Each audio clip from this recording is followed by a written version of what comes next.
मातोश्री. शंभूराजे कुठे आहेत?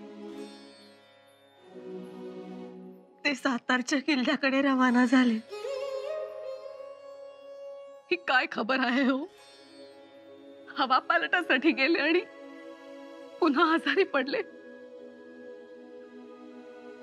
मातोश्री, आम्हालाही काही सुचत नाही हो. तातडीनं निघा असा निरोप आलाय. परंतु शंभूराजे जेव्हा गडावर आले तेव्हा त्यांची प्रकृती ठीक होती ना? हो मातोश्री, महाराज स्वतः म्हणाले युवराजांना निघा म्हणून. मोहिमेची तयारी करा. आणि याचा युवराजांना एवढा आनंद झाला, किती भरभरून बोलत होते ते. म्हणाले, आबासाहेबांकडून आम्ही स्वराज्याचे मर्म ऐकले, त्यांची तळमळ ऐकली.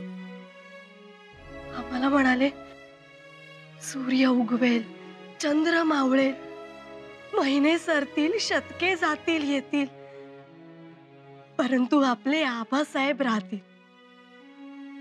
आम्ही भाग्यवंत, म्हणून अशा बापाचे आम्ही पुत्र आहोत.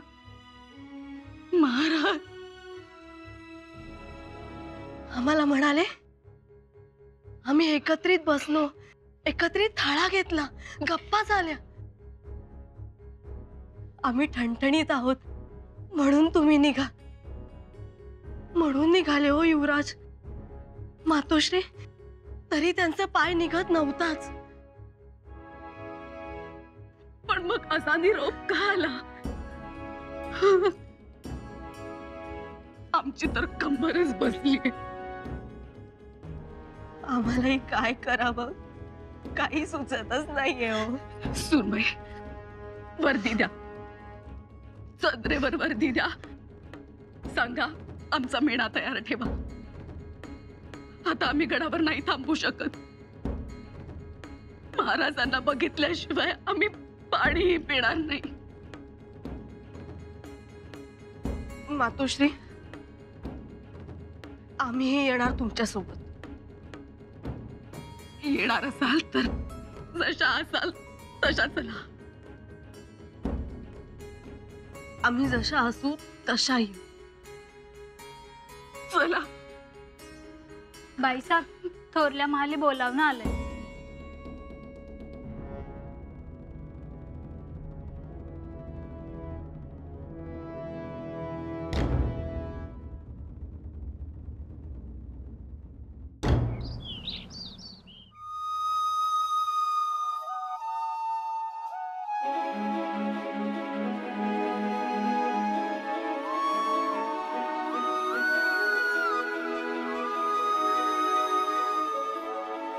आबासाहेब, युवराज, सकाळपासून खूप तगमग झाली.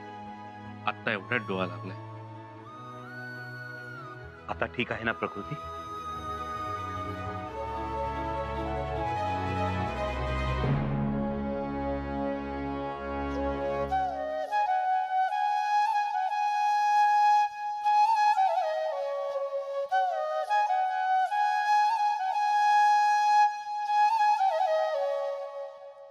मुजरा राणी साहेब, संदुका भरून तयार आहेत. ते सामान सुमान मागाहून येईल. आम्ही आता निघतो. जी.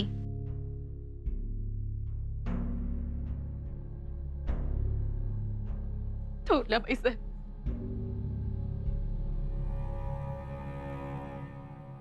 अहो, रडू नका. आपला माणूस आपल्या समोर नसताना का रडताय? तसं नाही, परंतु काय झालंय काय? किती आजारी आहेत महाराज. ते चांगले आहेत म्हणून युवराज पुन्हा आले तर त्यांच्या मागोमाग लगेच निरोपही आला, महाराज पुन्हा आजारी आहेत म्हणून. काय झालंय? म्हणून तर आम्ही शंभूराजेंना बोलावून विचारलं, एवढ्या तातडीनं येण्याचं कारण काय? तर म्हणाले महाराजांनी पाठवलं. महाराज पाठवणारच, पण अशा वेळी त्यांचं ऐकायचं कशाला? आता आता कशाला तो विषय काढायचा? आम्ही विषय नाही काढत आहोत धाकट्या बाईसाहेब, पण दुखणं करी माणसाबरोबर थांबायला हवं होतं का नाही? परंतु मातोश्री, युवराज महाराजांचा शब्द खालीही पडू देत नाही तू. मान्य आहे, पण आता संदुका भरल्या आहेत का? हो. ठीक, मेणेही तयार असतील. चला लवकर निघूया. आम्ही तेवढे आमचे देव सोबत घेतो. जे घ्यायचंय ते लवकर घ्या. मधल्या रस्त्याने जायचंय. शिबंदी आलीये. टेहाणीचे लोक पुढे गेले. आपणही लवकर निघूया. जी, कधी एकदा महाराजांना बघतोय असं झालंय आम्हाला.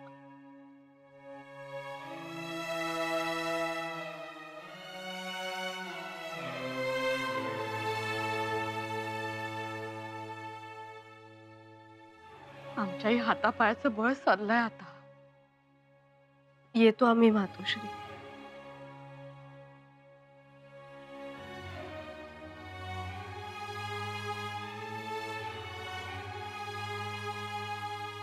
जना, बाळराजे कुठे आहेत ग? ते केव्हाच बसले मेण्यात. ठीक.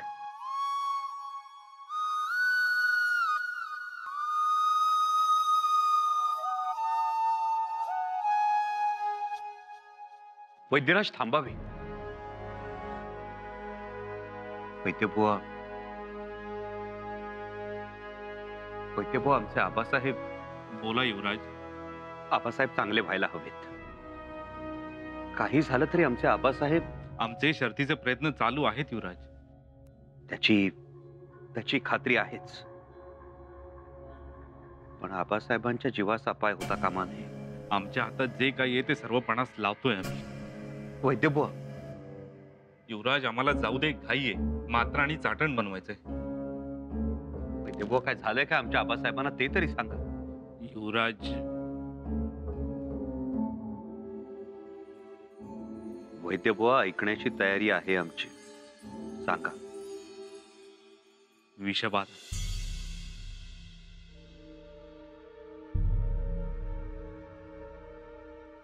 विषबाधा? कशी झाली विषबाधा? आणि विषबाधाच आहे की विषप्रयोग? ते एवढ्यात नाही सांगता येणार. वैद्यबुवा, काही झालं तरी आबासाहेब वाचले पाहिजे. कुठे औषध असेल तर सांगा, आम्ही आणू. काही तोडगा करायचा असेल तर सांगा, आम्ही करू. पण आबासाहेबांच्या नखासही धक्का लागता कामा नये.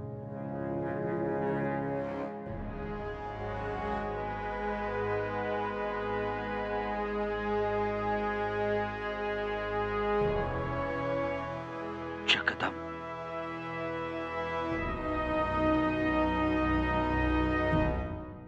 आता काय करावे?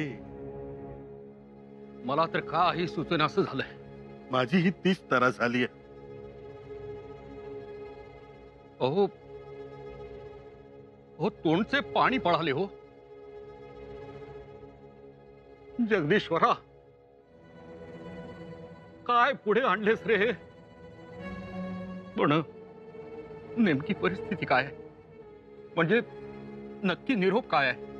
राणीवाशाला तातडीने बोलावले याचा अर्थ प्रकरण गंभीर झालेलं आहे.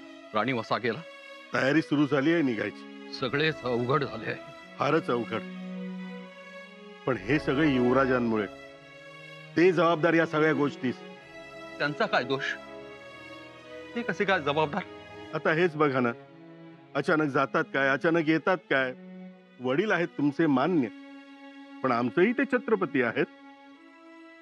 मग एवढा हलगर्जीपणा का? हो, पण काय हलगर्जीपणा केला त्यांनी? आता तुम्ही गेला होतात ना, मग थांबायचे होते ना त्यांच्या बरोबर.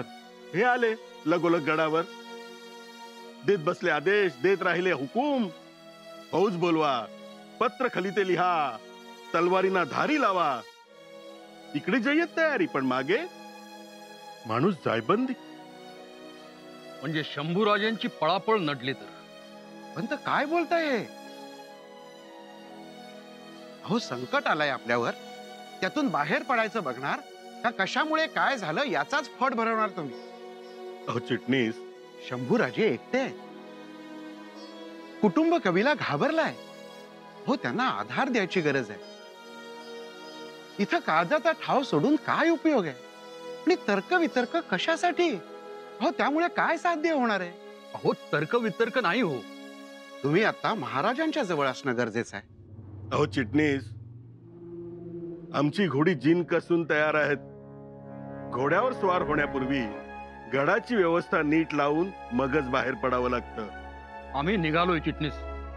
तुम्ही लवकर पोचलात तर युवराजांना हिंमत मिळेल.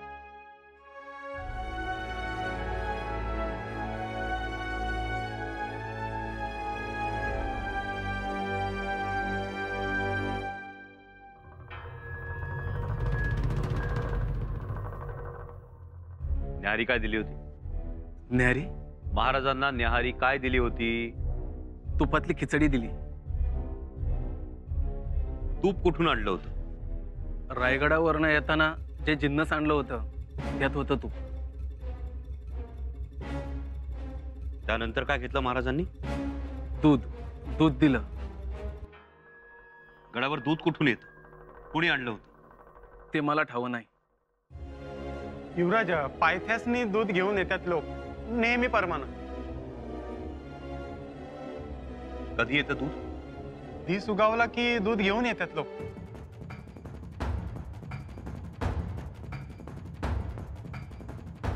महाराजांना देण्याआधी प्रत्येक पदार्थ चाखून पाहिला होता? हो, रोजच्या सारखं चाखूनच बघतो. सकाळी खिचडी कोणी चाखून पाहिली? तू खाल्लीस? नाही, पण शेवेकरी खिचडी घेऊन गेला होता. त्यानं चाकून पाहिली असणार महाराजांसमोर.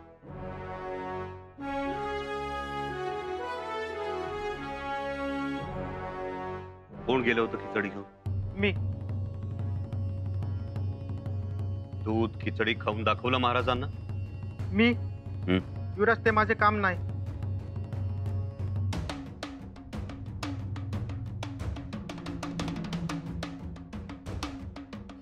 महाराजांना न्याहारी दिली तेव्हा तुम्ही कुठं होता?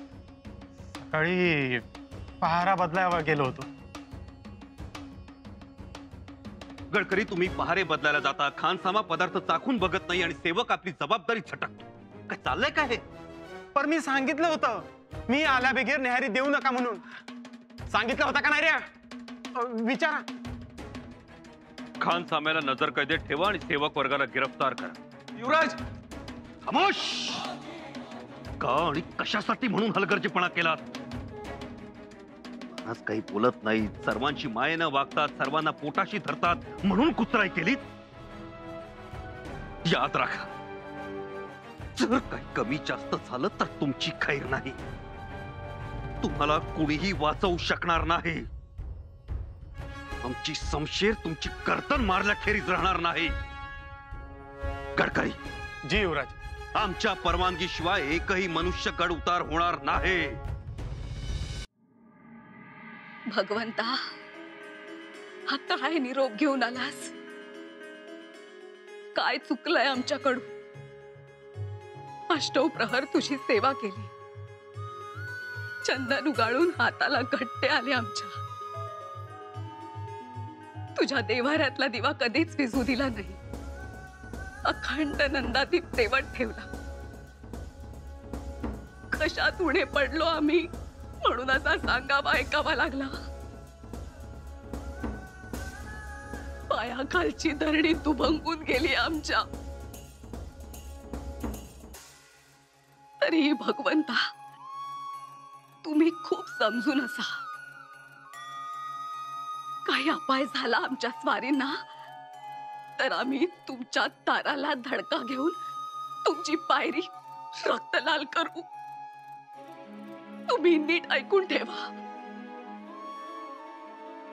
त्यांना काही झालं तर तुमचा आणि आमचा उभा दावा राहील. नीट ऐकून ठेवा. याद राहू दे. मग तुम्हाला माफी नाही आणि आमच्या महालीही जागा नाही. म्हणून जसे असाल तसे निघा. जिथं असाल तिथून निघा आणि आमच्या कुंकवावर तुमची सावली धरा.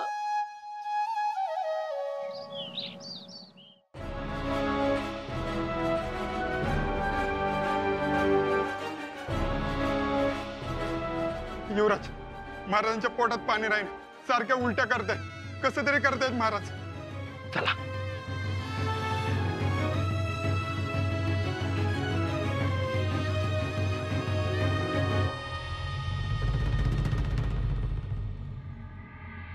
भगवंता, आजपर्यंत आम्ही कधीही काही मागितलं नाही तुमच्याकडे, पण आज मात्र मागतो आहोत.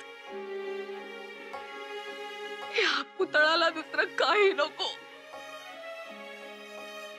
महाराजांची पावलं असली तरी आमच्यासाठी ती पृथ्वी मोलाची. भगवंता, दया कर, दया कर भगवंता. आम्ही निघालोय, पण आमच्या आधी तू पोहोच.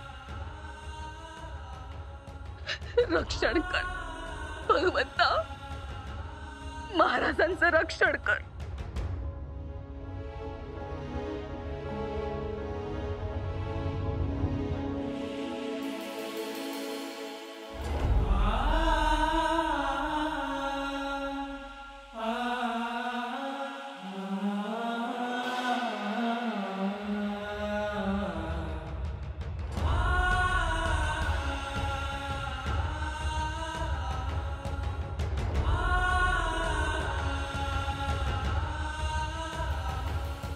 चला. मातोश्री, मातोश्री, काय होत आहे? ठीक आहात ना आपण? चला.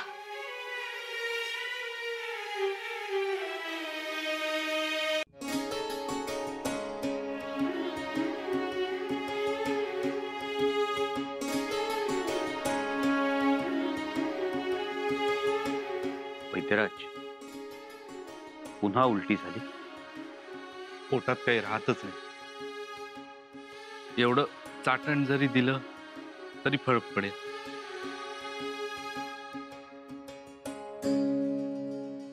बघू.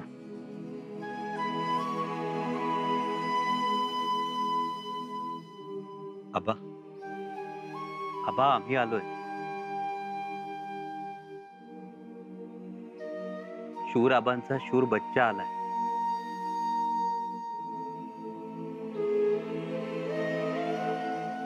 एवढं चाटण घेता? आबा, तुमच्या शंभू बाळाच्या हातून चाटण घेणार नाही. घ्या.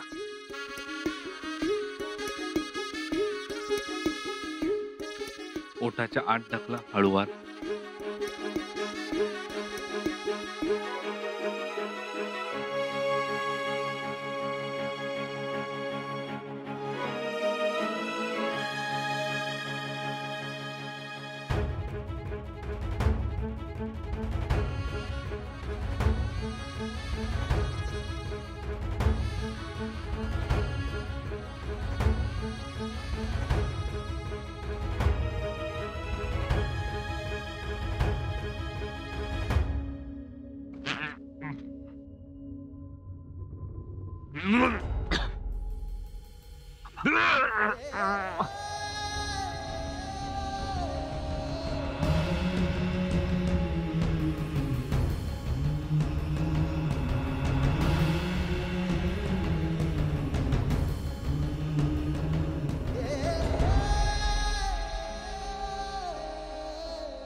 वैद्यराज, हे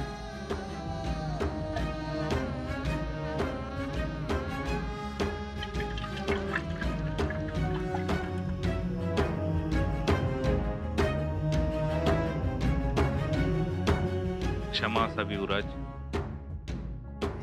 हा आजार आमच्या आवाक्या बाहेरचा आहे. काय बोलताय वैद्यराज? आता आई जगदंबेवरच हवाला.